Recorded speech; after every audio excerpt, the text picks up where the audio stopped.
तो इस कहानी की शुरुआत साल 1945 में वायुसेना के एक जहाज से होती है, जिसमें मौजूद दो सैनिक दूसरे विश्व युद्ध के खत्म होने के बाद अपने घर वापस जा रहे थे। मगर तभी उन्हें एहसास होता है कि वो बरमुडा ट्रायंगल के ऊपर से जा रहे हैं, जिसकी वजह से उनके हवाई जहाज में लगे उपकरण अजीब तरह से काम करने लगते हैं। और थोड़ी देर बाद कुछ विशालकाय पक्षी उनके जहाज के शीशे पर आकर टकराने लग जाते हैं, जिसकी वजह से अब जहाज चालक से हवाई जहाज नहीं संभलता और वो अपने दूसरे साथी के साथ आपातकालीन स्थिति में पैराशूट लेकर नीचे कूद जाता है। तब वो तो पास के एक टापू पर आ गया था, लेकिन उसका दूसरा साथी समंदर में गिरने ही वाला था। मगर उससे पहले ही एक बहुत ही विशालकाय मगरमच्छ समंदर से निकलकर दूसरे सैनिक को हवा में ही खा लेता है। ये देखकर तो पहले वाले सैनिक की रूह कांप उठी और उसको समझ आ गया था कि जल्दी ही उसका अंतिम समय भी नजदीक आने वाला है। तो अब यहाँ से कहानी कुछ साल बाद एक दूसरे हवाई जहाज पर आती है, जिसमें हाउ नाम का एक आदमी अपनी बेटी लिन के साथ सफर कर रहा था। लेकिन वो लिन के बॉयफ्रेंड शेन के वहाँ होने की वजह से बिल्कुल भी खुश नहीं था, क्योंकि लिन शेन से अभी अभी मिलने के कारण उसके बारे में कुछ नहीं जानती थी। मगर हाउ के काफी समझाने पर भी लिन उसको ही सुनाते हुए उसको उसकी सीट पर जाने को कहती है, जिस पर हाउ शिन को गुस्से में घूरने लग गया था। लेकिन उतने में ही हवाई जहाज अचानक जोर जोर से हिलने लगता है, जिससे सभी यात्री घबराते हुए अपने ऑक्सीजन मास्क को पहन लेते हैं। दरअसल ये हवाई जहाज भी बरमुडा ट्रायंगल के ऊपर से ही गुजर रहा था, जिसकी वजह से उसके उपकरणों ने भी काम करना बंद कर दिया था। और एक बार फिर से पहले जैसे ही बड़े बड़े पक्षियों के टकराने की वजह से हवाई जहाज के एक इंजन में आग भी लग गई थी। तब यात्रियों की जान बचाने के लिए पायलट्स हवाई जहाज को पास के एक टापू पर लैंड करवाने की कोशिश करने लगते हैं, जिसके दौरान हवा में ही हवाई जहाज का एक हिस्सा टूट जाने की वजह से काफी सारे यात्री बाहर भी उड़ गए थे। तब जैसे तैसे हाउ लिन के पास जाकर उसे सुरक्षित कर लेता है और वही पायलट्स ने अब तक हवाई जहाज को समंदर के पानी में ही उतार दिया था, जिसके दौरान रफ्तार ज्यादा होने की वजह से जहाज एक चट्टान से टकरा जाता है और उसके दो हिस्से हो जाने से यात्रियों वाला हिस्सा हवा में घूमते हुए सीधा टापू के किनारे की ओर जाने लगता है, जिससे सभी लोग बेहोश हो गए थे।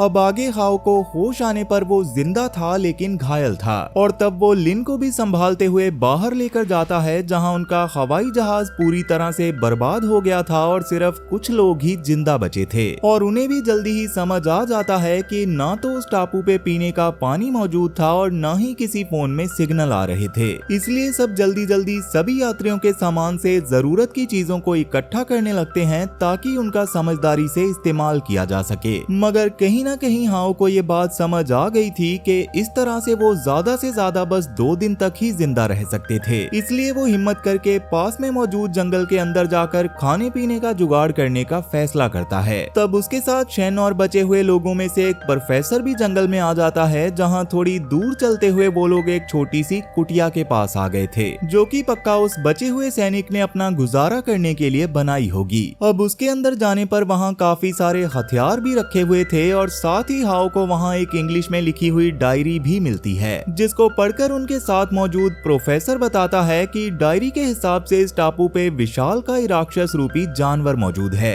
ये सुनते ही हाउ ने घबराकर शेन के साथ किनारे की ओर जाना शुरू कर दिया था, ताकि वो इसके बारे में बाकी सबको भी आगाह कर सके। वहीं इस सबसे अनजान फेंग नाम का आदमी हवाई जहाज में ही काम करने वाली एक औरत से आखिरी बची पानी की बोतल के लिए लड़ाई करना शुरू कर देता है, जो देखकर ली नाम का दूसरा आदमी फेंग को मारने लग गया था। तब वो दोनों ही लड़ाई करते हुए समंदर के पानी में पहुंच गए थे, जो देखकर एक आदमी उनकी लड़ाई को रोकने की कोशिश करता है, जबकि बाकी सब तो खड़े होकर ये बस तमाशा देख रहे थे। तब ली की गर्भवती पत्नी जिया जाकर ली को लड़ाई से दूर करती है, और अब तक उस दूसरे आदमी ने भी फेंग को ली से दूर कर दिया था। लेकिन तभी अचानक किनारे पर खड़े एक आदमी की नजर समंदर में हो रही हलचल पर पड़ती है, जिसके तुरंत बाद ही एक बहुत बड़े मगरमच्छ ने फेंग को रोकने वाले आदमी पर हमला करके उसे खत्म कर दिया था, जो देखकर सब लोग बहुत ज्यादा डरते हुए वहां से भागने लगते हैं। लेकिन वो मगरमच्छ किनारे पर आकर एक और आदमी को जान से मार देता है। तब ली बाकी सबको लेकर आगे भाग गया था, और थोड़ी देर बाद जब प्रोफेसर हाउ और शेन किनारे पर आते हैं तो उन्हें वहां मगरमच्छ के बड़े बड़े पैरों के निशान दिखाई देते हैं, जिन्हें देखकर वो उनका पीछा करने लग गए थे। वहीं वो मगरमच्छ भी लगातार सब लोगों का पीछा कर रहा था, जिसके दौरान वो पीछे गिरने वाले लोगों को खाता हुआ चल रहा था। तब फेंग और साओ नाम की एक लड़की दूसरी तरफ चले जाते हैं और ली अभी जिया, लिन और कुछ और लोगों को लेकर दूसरी तरफ चला गया था, जिसके थोड़ी देर में ही वो एक साफ पानी की नदी के पास पहुंच गए थे, जहां खतरा महसूस न होने की वजह से वो थोड़ा सुस्ताने लगते हैं और साफ पानी होने की वजह से वो उसको पीते हुए अपने आप को साफ भी करने लग गए थे। लेकिन तभी अचानक ली को पास की झाड़ियों से किसी की आवाज आती है, जिससे सब पूरी तरह से सहम गए थे। मगर जैसे ही उन्होंने उन झाड़ियों से शेन, हाओ और प्रोफेसर को आते हुए देखा तो उन्हें चैन की सांस मिली। अब लिन इस बात से खुश होकर शेन को गले लगाने ही वाली थी कि तभी हाओ सबको शांत रहने को कहता है, क्योंकि उसे आसपास किसी के हिलने की आवाज आ रही थी। तभी पास में मौजूद एक पत्थर के पीछे वो मगरमच्छ घात लगाकर किसी इंसान के आने का इंतजार कर रहा था और अब एक यात्री के उसके पास होने की वजह से वो उसके नजदीक जाता है, जिसको देखकर सबके सामने उस यात्री का पेशाब निकल गया था, जिसके तुरंत बाद ही वो मगरमच्छ उसे खा जाता है। अब इससे सब डरते हुए वहाँ से भागने लगते हैं, जो देखकर मगरमच्छ ने सीधा हाओ को खाने के लिए उस पर छलांग लगा दी थी। लेकिन हाओ अपनी जान बचाने के लिए पास के एक पत्थर पर कूद जाता है।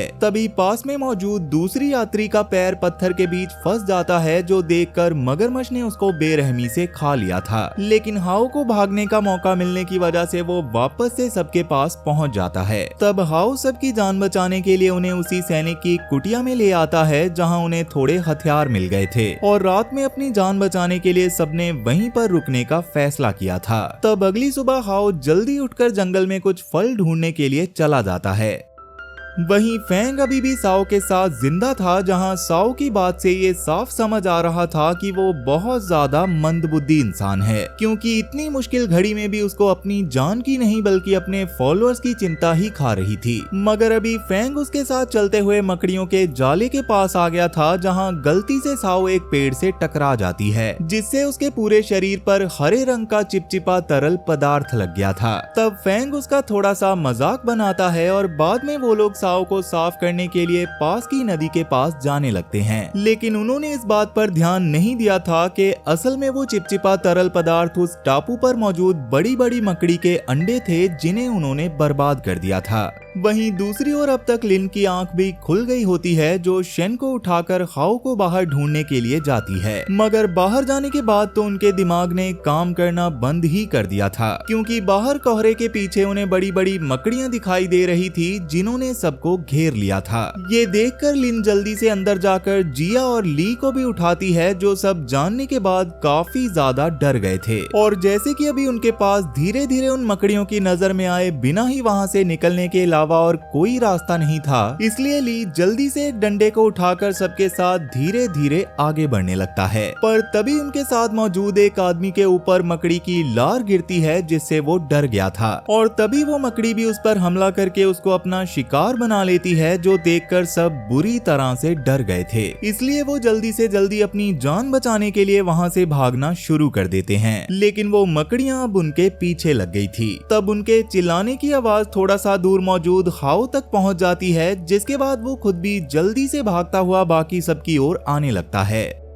वहीं दूसरी ओर बाकी सब भी अपनी जान बचाने के लिए लगातार भागे जा रहे थे, पर तभी अचानक उनके सामने एक मकड़ी के आने की वजह से उन्हें रुकना पड़ता है। तब वो मकड़ी जिया और ली के ऊपर हमला करने की कोशिश करने लग गई थी, जिससे वो लोग बच जाते हैं। और तब प्रोफेसर उनकी जान बचाने के लिए उस मकड़ी के ऊपर एक पत्थर फेंक कर मारता है, जिसकी वजह से वो मकड़ी गुस्से में उनकी ओर आने लग गई थी, जिसको देखकर प्रोफेसर सबसे अलग होकर जंगल के और अंदर चला जाता है। और इससे पहले ली और शेन उसकी मदद करने के लिए जा पाते, उससे पहले ही वहाँ पर और मकड़ियां आने की वजह से उन्हें भी वहाँ से दूसरी ओर भागना पड़ गया था, जहाँ वो अपनी जान बचाने के लिए पास की झाड़ियों में छुपते हुए मकड़ियों के वहाँ से जाने का इंतजार करने लगते हैं। जिसके दौरान मकड़ियां वहाँ आकर पेड़ पर चढ़ गई थी और तभी वहाँ हाओ खुद भी भागता हुआ पहुँच जाता है। अब वैसे तो हाओ की नजर बाकी सब पर पड़ जाती है, लेकिन मकड़ियों के ऊपर होने की वजह से वो उनके पास ना जाकर खुद मकड़ियों को देखकर जोर से चिल्लाता है, जिसकी वजह से वो सारी मकड़ियां अब उसके पीछे आने लग गई थी और बाकी सबको वहां से भागने का मौका मिल गया था।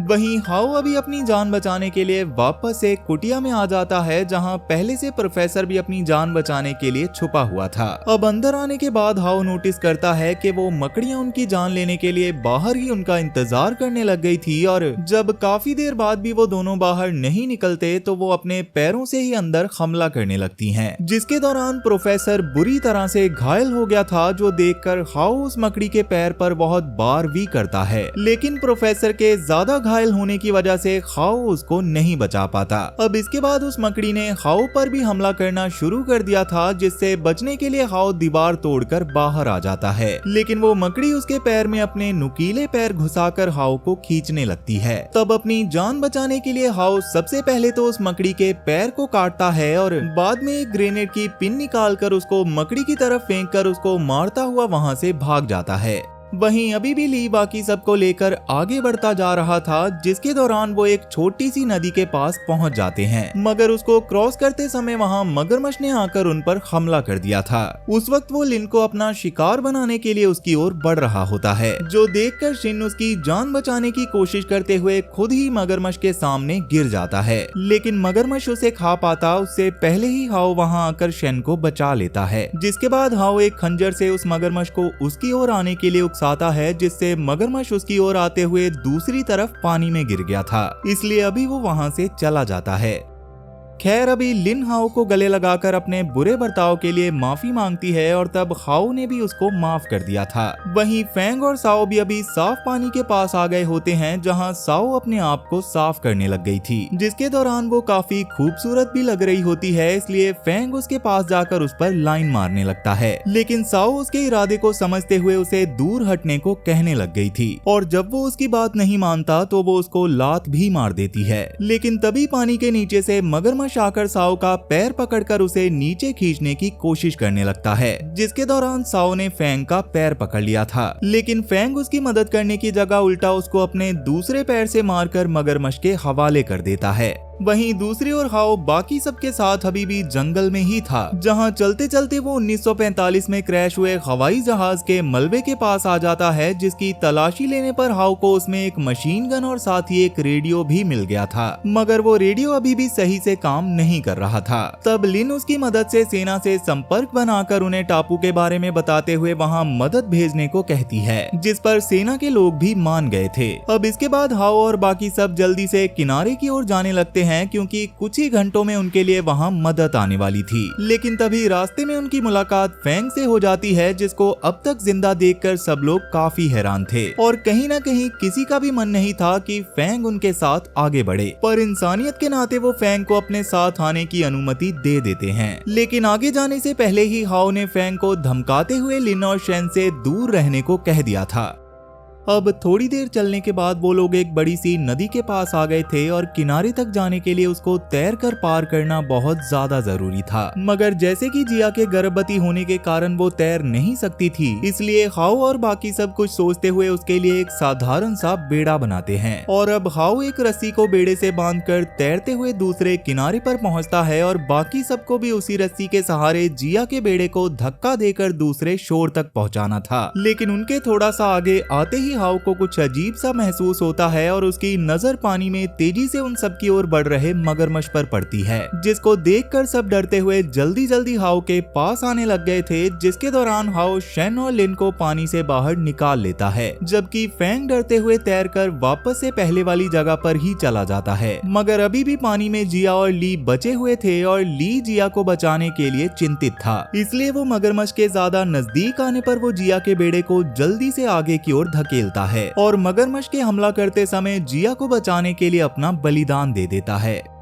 अब वैसे तो हाओ और बाकी सब ने भी जिया को अपनी ओर खींच लिया था, मगर जिया ली के बलिदान की वजह से बुरी तरह से टूटकर फूट फूट कर रोने लगती है। तब शेन और लिन उसको जैसे तैसे पकड़ते हैं, मगर उसके चिल्लाने की वजह से उस मगरमच्छ ने बाकी सब की ओर आना शुरू कर दिया था, यहाँ तक कि फैंग भी इस किनारे की ओर आ गया था। मगर अभी मगरमच्छ को आता देखकर हाओ सबसे पहले सबको वहाँ से भागने को कहता है, और खुद मगरमच्छ पर मशीन गन से गोलियां चलाने लगता है। लेकिन उनका मगरमच्छ पर कोई कोई खास असर न होता देखकर हाओ भी सबके पास भागने लग गया था, जिसके दौरान मगरमच्छ भी उसका पीछा करना शुरू कर देता है। तब एक समय वो हाओ को खाने ही वाला था कि आखिरी पल में हाओ साइड में कूदकर अपनी जान बचा लेता है और मगरमच्छ भागता हुआ आगे बाकियों की ओर चला जाता है। तब शेन जिया को लेकर दूसरी ओर चला जाता है और लिन अभी फैंग के साथ दूसरी ओर चली गई थी। तब वो मगरमच्छ फैंग और लिन का पीछा करना शुरू कर देता है, जहां रास्ते में फैंग का पैर लड़खड़ाने से वो नीचे गिर गया था, जो देखकर लिन वहां आकर उसको उठाकर उसकी मदद करने की कोशिश करती है। पर मगरमच्छ को अपने पास आता देखकर फैंग उल्टा लिन को ही मगरमच्छ की ओर फेंकते हुए आगे बढ़ना शुरू कर देता है। तब वो मगरमच्छ भी लिन को खाने ही वाला था, पर ऐन मौके पर हाओ आकर मगरमच्छ पर गोलियां चलाते हुए उसका ध्यान अपनी ओर खींच लेता है, जिसकी वजह से लिन को वहां से भागने का मौका मिल गया था और हाओ अभी भी लगातार मगरमच्छ पर गोलियां बरसाए जा रहा था। तब लगातार गोलियां लगने की वजह से मगरमच्छ भी घायल हो गया था और उसी समय एक गोली फैंग को भी जाकर लग गई थी, जिसकी वजह से फैंग के पैरों को लकवा मार गया था। तब मगरमच्छ घायल इंसान यानी के फैंग को देखकर उसकी ओर जाने लगता है, मगर गलती से लिन उसकी पूंछ में फंस गई थी और मगरमच्छ उस पर ध्यान दिए बिना ही उसको अपने साथ उठाकर आगे जाने लग गया था।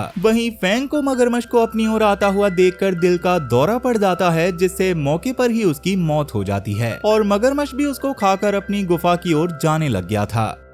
तब हाओ और बाकी सब भी उसका पीछा करते हुए उसके साथ जाने लगते हैं, जहां रात होने पर वो लोग अब एक गुफा में पहुंच गए थे और उसी गुफा के अंदर वो मगरमच्छ आराम से सो रहा था। तब शेन जिया से बाहर जाने को कहता है, क्योंकि उसका वहां रहना बिल्कुल भी ठीक नहीं था। मगर जिया के बाहर जाने से पहले ही उसको ली की लाश दिखाई देती है, जिसको देखकर उसने वापस से रोना शुरू कर दिया था। पर उसके रोने की वजह से सब मुसीबत में पड़ सकते थे, इसलिए वो खुद को संभालते हुए शांत होती है और बाहर की ओर जाने लगती है। अब इसके बाद हाओ भी धीरे धीरे मगरमच्छ की पूंछ के पास जाने लग गया था, जहां बहुत सावधानी के साथ वो पहुंच भी जाता है और किस्मत से उसे पूंछ के पास लिन भी मिल गई थी, जो बस थोड़ा सा घायल थी, जिसको देखकर हाओ उसको अपने साथ धीरे धीरे बाहर की ओर ले जाने लगता है। लेकिन तभी शेन को रियलाइज होता है कि वो मगरमच्छ उठकर उनके पीछे आने लग गया था और वो अब उस पर हमला करने वाला था, जिसकी वजह से अब हाओ के पास फिर से कोई और रास्ता नहीं बचता और वो शेन को बचाने के लिए लगातार उस मगरमच्छ पर गोलियों की बरसात कर देता है। मगर इससे वो मगरमच्छ गुस्से में उसकी ओर बढ़ने लगता है, जिसकी वजह से शेन को लिन के पास आकर उसे बाहर की तरफ ले जाने का मौका मिल गया था।